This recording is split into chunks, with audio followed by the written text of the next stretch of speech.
Maraming salamat sa nagbigay nitong isda. Ayan guys. Hindi naman mo sila namusto. Hello guys. Hello guys. Bye-bye Papang. Salamat sa isda. Mama po. Salamat sa isda na binigay ng aming kapitbahay.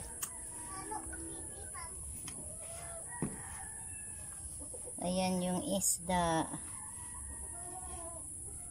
Fresh pa yung isdang binigay. Ayan na guys. Hugasan ko na para gawing paksiw. Paksiw pa. Paksiw. Magluto na taog paksiw guys.